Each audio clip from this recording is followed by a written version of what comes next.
Zamfara state chapter of the All Progressives Congress has dismissed the allegation that it used military personnel to intimidate voters and party agents during the Karl South State Assembly by-election.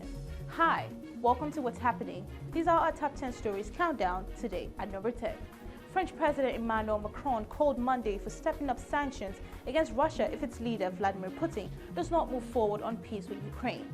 He pointed to recent secondary sanctions imposed by the Trump administration on India, which has emerged as a major buyer of Russian energy as Western nations cut back due to sanctions following Putin's invasion of Ukraine. The secondary sanctions on India have had a lot of effect, Macron said. At number 9. Belgian winger Johan Bakayoko said a conversation with Georgian Klopp was a decisive factor in his move to RB Leipzig from PSV Eindhoven this summer. With links to Premier League sides Everton and Nottingham Forest as well as Borussia Dortmund, the in-demand Bakayoko, 22, signed with Leipzig in July. The winger was one of several young additions to Leipzig's squad in the first transfer window under Klopp, who took over as Red Bull's global head of football in January. At number 8. The Bauchi state government has rewarded 5 elderly citizens with 2.6 million naira for their selfless contributions to their communities. Hajia Hajara Wankar, Commissioner for Humanitarian Affairs and Disaster Management, presented the checks on Tuesday in Bauchi as part of activities marking the 2025 World Humanitarian Day. According to her, the recognition was meant to celebrate unsung heroes who have dedicated their lives to serving others without pay. At number 7. The Federal High Court sitting in Abuja is set to commence the trial of 5 persons accused of masterminding the bombing of a Catholic church in Owo on the state. The Department of State Services had on the 11th of August 2025 arraigned the 5 men before Justice Emeka Nwite over their alleged involvement in the June 5, 2022 attack at St. Francis Catholic Church, Owo in Ondo State.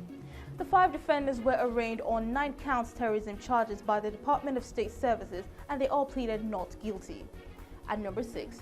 Minister of Agriculture and Food Security Abubakar Kyari says Nigeria spends $10 billion annually on agro-imports, including wheat and fish. Kyari discloses on Tuesday in Lagos at the First Bank of Nigeria Ltd 2025 Agri and Exports Expo.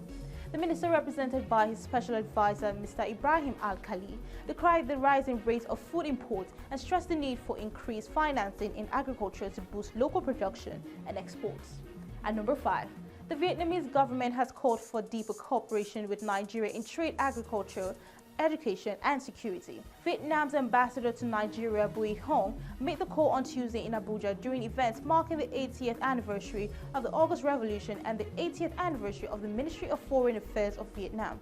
Hong noted that despite progress in recent years, the growth potential between the two countries remains largely untapped. At number 4. The Oyo State Governor Seyi Makinde on Tuesday presented a new brand sports utility vehicle to the popular gospel singer, broadcaster, and chairman of an Ibadan-based Fresh FM Radio 105.9, Yinka Ayefele, following a fire incident that engulfed the music house in Ibadan last Friday.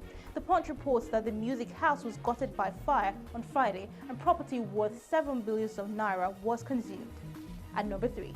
The member representing Goronyo Gada Federal Constituency of Sokoto in the House of Representatives, Bashir Goral, has disclosed that 26 persons have been rescued so far following the recent boat accident in the state.